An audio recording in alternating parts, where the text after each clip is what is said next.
आज का हमारा जो टॉपिक है, हमारे टॉपिक का नाम है प्रार्थना समाज। प्रार्थना समाज से पहले मैं आपको बता दूं कि हमने लास्ट वाली क्लास में जो पढ़ा था वो ब्रह्म समाज के बारे में पढ़ा था। ब्रह्म समाज से जितने भी क्वेश्चन बन सकते थे वनडे कंपटीशन में, वो सारे हमने कवर कर लिए थे। अब आज का जो टॉपिक है, टॉपिक का नाम है प्रार्थना समाज। प्रार्थना समाज के बारे में बताने से पहले मैं आपको बता दूं कि हमारे जो विषय के बारे में, तो हमारा जो विषय चल रहा है वो चल रहा है सामाजिक सुधार। और ये जो टॉपिक है, जितने भी आपके वनडे कंपटीशन होंगे उनमें मॉडर्न हिस्ट्री का जहां भी रोल होने वाला है, तो उनमें एक क्वेश्चन आपका हमेशा आएगा और वो क्वेश्चन यहां से बनने की पूरी पूरी पॉसिबिलिटी रहती है। चलो बात करते हैं हम आज के बारे में, प्रार्थना समाज के बारे में। प्रार्थना समाज ऐसा नहीं है कि एक ही दिन में मन करा किसी का कि चलो आज प्रार्थना समाज बनाते हैं तो चलो प्रार्थना समाज बना दिया, ऐसा कुछ नहीं है। प्रार्थना समाज के स्थापित करने के पीछे लगभग 30 वर्षों की मेहनत रही, और उन 30 वर्षों में सबसे ज्यादा जो बड़ा रोल रहा वो रहा एक व्यक्ति का, गोविंद रानाडे का। हम बात करेंगे गोविंद रानाडे के बारे में। पहले थोड़ा सा बेस बना लेते हैं कि हमारा जो प्रार्थना समाज है वो किस तरीके से बना, किसने इसको बनाया, इसके उद्देश्य क्या हैं, और उन उद्देश्यों से हमारे समाज को क्या लाभ हुआ उसके बारे में बात करेंगे। देखो, प्रार्थना समाज की अगर बात करेंगे, प्रार्थना समाज की स्थापना 1867 में आत्माराम पांडुरंग के द्वारा की गई थी। ऐसा नहीं है कि आत्माराम पांडुरंग अकेले व्यक्ति ने इतना बड़ा जो है एक समाज स्थापित कर दिया। एक्चुअल में इस समाज को स्थापित करने के लिए इनके जो सहयोगी रहे वो रहे धोंदू केशव कर्वे, जिनको कहा जाएगा डीके कर्वे, इसके अलावा आरजी भंडारकर, और आरजी भंडारकर के अलावा सबसे महत्वपूर्ण व्यक्ति जो रहे वो रहे गोविंद रानाडे। गोविंद रानाडे अपने आप में एक बहुत महान व्यक्ति रहे हैं उस समय के। ये एक समाज सुधारक के रूप में, एक लेखक के रूप में, इसके अलावा भारत में न्यायाधीश के रूप में इन व्यक्तियों ने काम किया है। गोविंद रानाडे को कहा जाता है कि गोविंद रानाडे भारत के सुकरात है। क्या कहा जाता है गोविंद रानाडे को? रानाडे को कहा जाता है भारत का सुकरात। एक्चुअल में भारत का सुकरात क्यों कहा जाता है? सुकरात के पीछे का कारण यह है कि भारत में जो फिलॉसफी का कॉन्सेप्ट अगर कोई व्यक्ति लेकर आया है तो वो व्यक्ति आधुनिक भारत में गोविंद रानाडे है, जो भारत में फिलॉसफी का कॉन्सेप्ट लेकर आए। तो इसलिए इनको क्या कहा जाएगा? भारत का सुकरात कहा जाएगा। सुकरात से ध्यान रखना आप कि सुकरात कौन थे। तो सुकरात एक दार्शनिक थे, बहुत महान दार्शनिक हुए हैं। और पश्चिमी जो आप पढ़ते हो, जब वर्ल्ड हिस्ट्री आप वर्ल्ड ज्योग्राफी आप देखोगे और वर्ल्ड हिस्ट्री आप देखोगे तो उसमें आपको एक क्षेत्र मिलेगा यूरोप पढ़ने के लिए। तो यूरोप के जो कुछ देश हैं जो पश्चिम दिशा में है भारत से, उन सारे देशों की सभ्यताओं को कहा जाता है पश्चिमी सभ्यता। तो उस पश्चिमी सभ्यता में सबसे पहले जो दर्शन को लेकर आया वो लेकर आया सुकरात। सुकरात से दो क्वेश्चन और बहुत अच्छे बनते हैं कि सुकरात के बारे में ये कहा जाता है कि सुकरात कौन थे। तो आपने एक क्वेश्चन आपने बिल्कुल अच्छी तरीके से बता ही दिया कि सर सुकरात जो है वो पश्चिम में दर्शन शास्त्र के जनक माने जाते हैं। एक क्वेश्चन और कि सुकरात के शिष्य का नाम बताइए। सर सुकरात के शिष्य का नाम था प्लेटो, और प्लेटो के शिष्य का नाम अगर आपसे पूछा जाए तो अरस्तु, और अरस्तु के शिष्य का नाम आपसे पूछा जाए तो क्या आ जाएगा? सिकंदर महान। ये चार व्यक्ति हैं। कई बार कई पेपरों में एसएससी के इनका क्रम पूछा गया है कि आप ये बता दीजिए कि प्लेटो, अरस्तु, सिकंदर, सुकरात का गुरु शिष्य कौन था। इनका सही तरीके से आप क्रम लगा दो तो एक दो क्वेश्चन ये भी बना। एक क्वेश्चन यहां से और बन सकता है भाई। एक क्वेश्चन ये बन सकता है, जैसे आपका गोविंद रानाडे है तो गोविंद रानाडे किसके गुरु थे? गोविंद रानाडे गुरु थे गोपाल कृष्ण गोखले के। अब क्वेश्चन आ गया, सर ये बताइए गोपाल कृष्ण गोखले किसके गुरु थे? तो आपका आंसर आना चाहिए सर गोपाल कृष्ण गोखले जो थे वो महात्मा गांधी के गुरु थे। और महात्मा गांधी किसके गुरु थे? महात्मा गांधी किसी एक पर्टिकुलर व्यक्ति को हम नहीं कह सकते कि एक महान व्यक्ति के वो गुरु रहे हैं।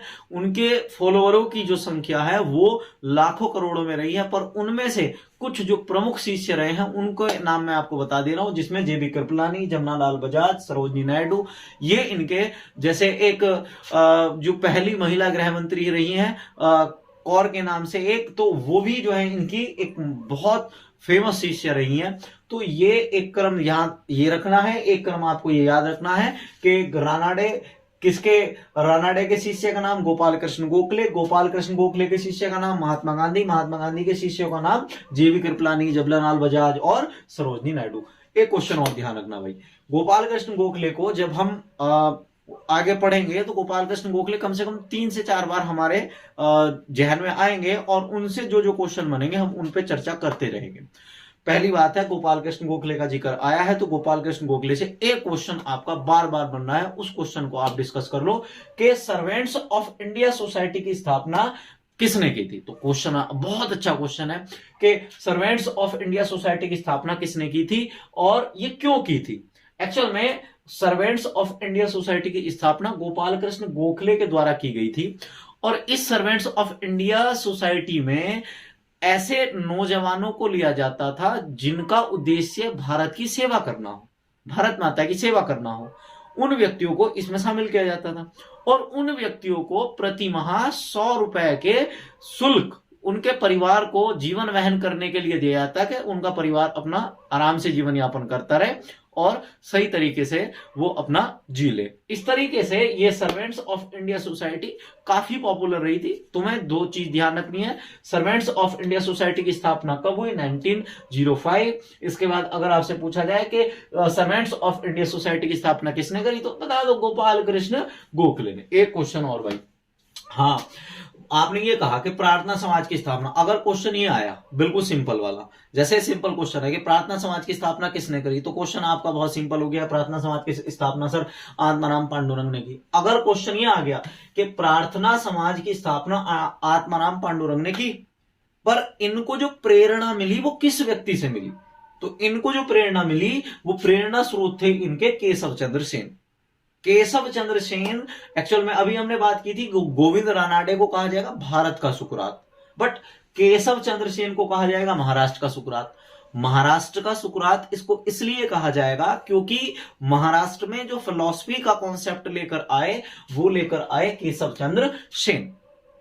इससे एक क्वेश्चन और बन सकता है, केशव चंद्र सेन ने क्या महाराष्ट्र में कोई बड़ा काम किया, तो केशव चंद्र सेन ने महाराष्ट्र में दो बड़े काम किए। एक तो वहां पर महाराष्ट्र में और महाराष्ट्र में भी पुणे में क्या किया इन्होंने, पुणे में विधवा आश्रमों की स्थापना करी।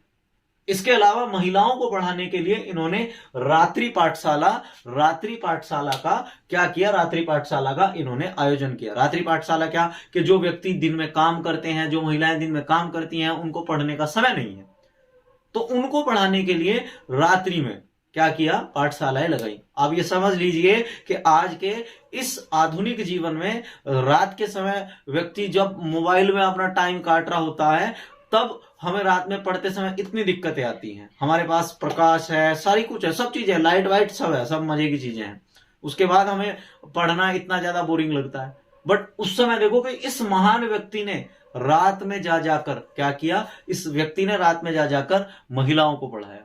हमारा देश ऐसे ही आजाद नहीं हुआ, ऐसे ही हमारा देश, लिटरेसी रेट हमारे देश की अब जो है ऐसे ही नहीं बढ़ी, उसके पीछे बहुत ऐसे महान व्यक्तियों का सहयोग रहा है कि ये व्यक्ति रात रात में गए, महिलाओं को, पुरुषों को पढ़ाया, और उन व्यक्तियों को पढ़ाया जो पढ़ने के लिए ऐसा है कि आतुर तो हैं बट उनको समाज पढ़ने नहीं दे रहा।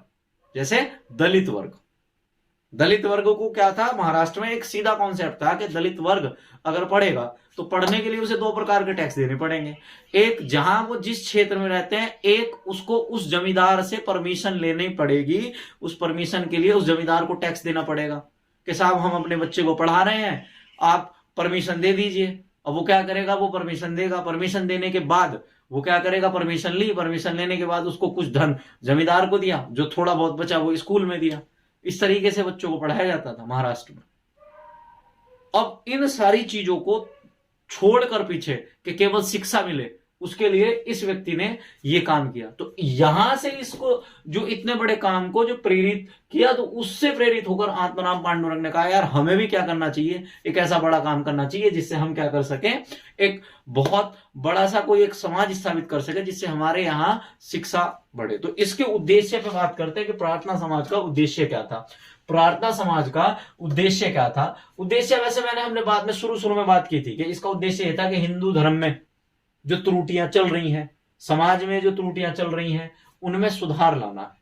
इसके अलावा अगर मेन फोकस, जैसे आपका एग्जाम हो उसमें सीधे पॉइंट दिए जाएं कि इसके मेन उद्देश्य बताइए क्या थे, तो इसके मेन उद्देश्य 4 थे कि जो महिलाएं हैं उनको शिक्षा दी जाए। इसके अलावा बाल विवाह की रोकथाम की जाए। बाल विवाह की रोकथाम क्या, कि जो छोटे छोटे बच्चे हैं जिनको विवाह की समझ ही नहीं है, उस विवाह को रोक दिया जाए। इसके अलावा जाति प्रथा इतनी ज्यादा भयंकर थी, पीने के लिए पानी के लिए दलित वर्ग तरस रहा है और उच्च वर्ग जो है उसको छूना भी पसंद नहीं कर रहा। रास्ते में अगर जा रहे हैं तो उनको, दलितों को अपने पीछे झाड़ू बांध कर जानी पड़ती है कि उनके पैर जो है मिट्टी पे लग गए और वो मिट्टी अशुद्ध हो गई। इतनी बुरी कंडीशन से हमारा देश गुजर रहा था। अब इन व्यक्तियों ने इतनी बुरी कंडीशन में इनको इस निम्न वर्ग को शिक्षा के लिए आगे लेकर आए, लोगों को पढ़ाया।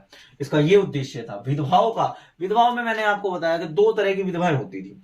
एक विधवा तो वो जैसे कोई युवावस्था में है, युवावस्था में अगर कोई महिला विधवा हो गई तो उसका पूरा जीवन सिंगल ही कटेगा। एक तरीका ये था। दूसरा तरीका ये था कि यहां कॉन्सेप्ट ये चल रहा है बाल विवाह का।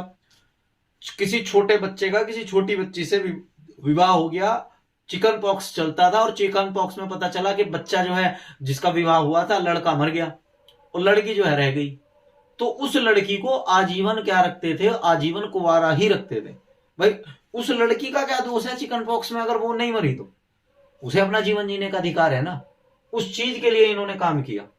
और ये काम जो है आगे चलकर जब आप पढ़ोगे कि रामकृष्ण मिशन और आर्य समाज, इन दोनों के जो आधार का काम जो किया है कि किस तरीके से ये अपने आप को बिल्ड कर सके, कितने जैसे जितनी पॉपुलैरिटी रामकृष्ण मिशन और आर्य समाज को मिली, ये बात बिल्कुल कंफर्म है कि वो पॉपुलैरिटी प्रार्थना समाज को नहीं मिल पाई।